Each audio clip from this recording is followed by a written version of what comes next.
Good morning, everybody. It is Sunday, December 1st, 2024. Where did the year go? And it's time for your Sunday reading. I'm Dolly, and this is the Wolf Girl Oracle. Let's get over to the cards. Today we're going to ask the cards, what do we need to do to get past what's blocking us, past the fear, past the anxiety, all these things that are blocking us. What do we need to do to get unblocked so we can heal ourselves, heal the earth, and move forward into a positive place? Okay, so we're gonna get over to the other camera, and we're gonna get this started. And I did already put the cards out for two reasons. One, I'm trying to save a little time. I'm trying to make my videos not be so long. But also because I am using the Roar Oracle today by MJ Cullinane. And if you know me, you know she's one of my favorite, my very favorite authors of decks. And this is a card or a deck that is filled with women, strong women who made impressions on our world. And I was just feeling a need for that feminine energy, so I chose this deck today. But I am not as familiar with this deck and the women that are presented on these decks as I would like to be yet. So I did draw the three oracle cards, and then look up who these women were. I wanted to know who they were, what made them important, and what they can bring to us today. Okay, the tarot cards I did not. I'm also using the magical Nordic tarot deck because we're moving into Yule. We're getting closer and closer to Yule, so I thought that was appropriate. So, all right, let's get started here. Angels protect us, spirits of the land and my home surround us, and ancestors give us wisdom. What do we need to find out today, Spirit, that is going to move us past what's blocking us? Please and thank you, and I love you. Okay, so let's get started here. So the first card we have is Gertrude Ederle. Gertrude Ederle. And Gertrude was a Olympic swimmer. And what's neat about her is she really had this tenacity and determination about her. I mean, one of her claims to fame was she seemed to have to work like twice as hard in order to get the results that everybody else was getting, but she went on to become an Olympic champion. She stayed focused, she stayed determined, and she didn't leave the course.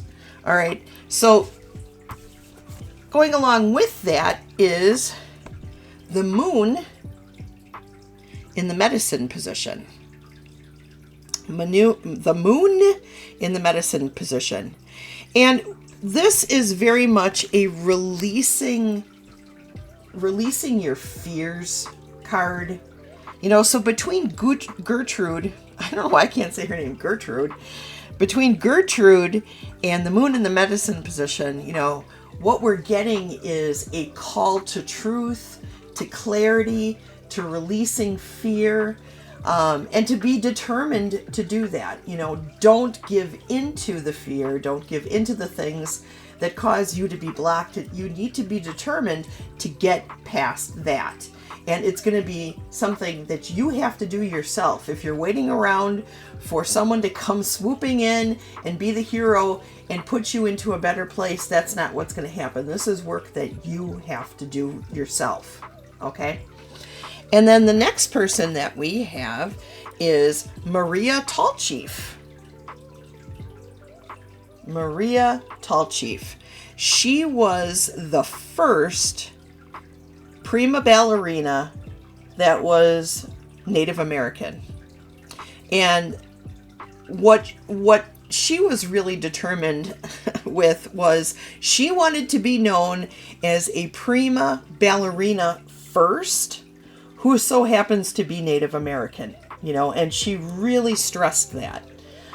She thought that in order for her to be able to represent her community and her people the best, she had to be on equal terms. So she wanted to be noticed as the prima ballerina first and the Native American second. But she talked a lot about how she leaned on her ancestors for wisdom,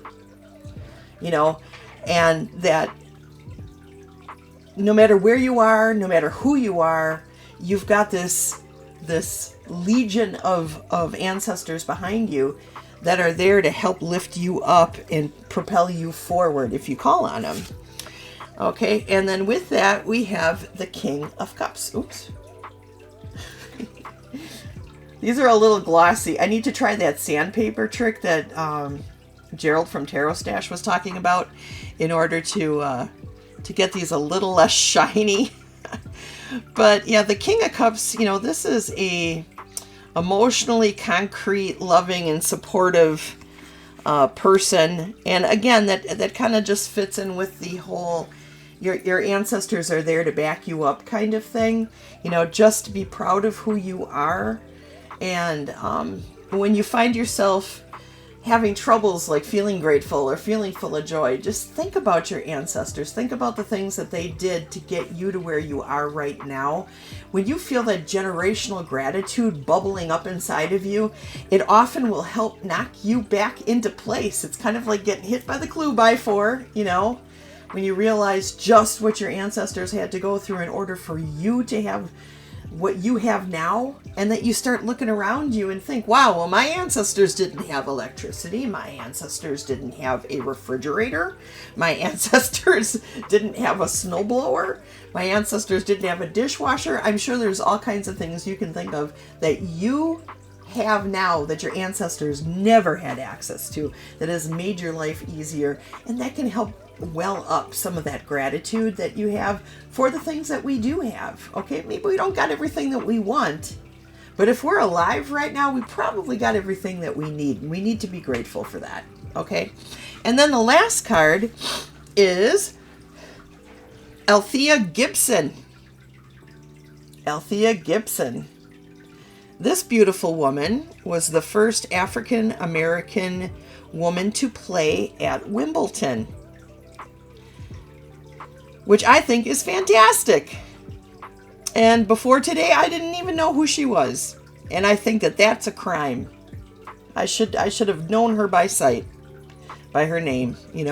These are the kind we need to lift up and show just how far and how much and how awesome so many of these women are.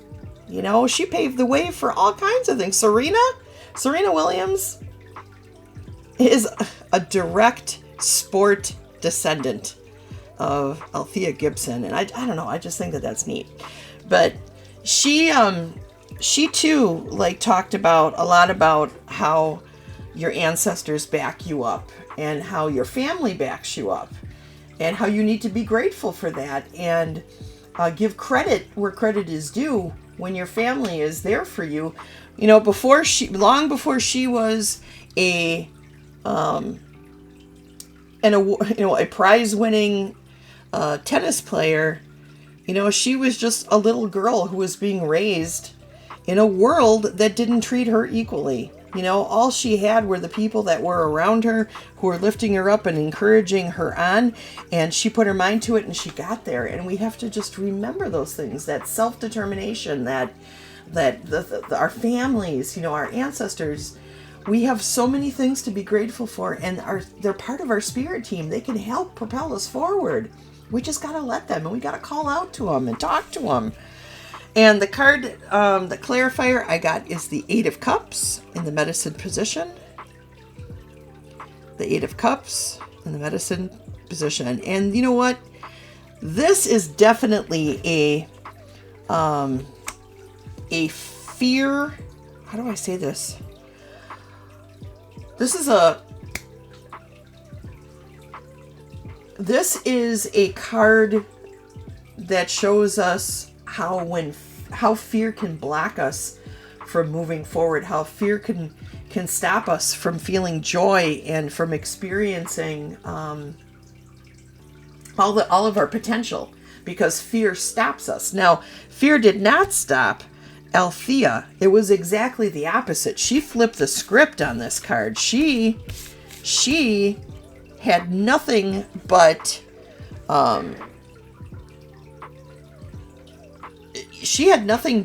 forward momentum, you know, as she was playing.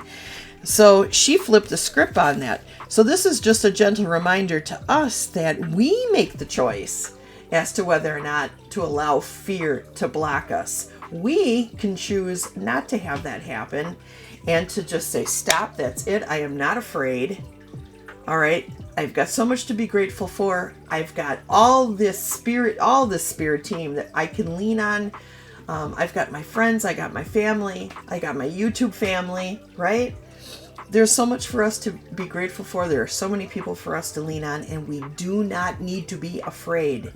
At this point, we are making a choice to allow fear to take over our lives if this is the case. We can't allow that to happen. We have to be strong, like these three beautiful women here who, through self-determination, were able to get to the height, to the great heights of each and every one of their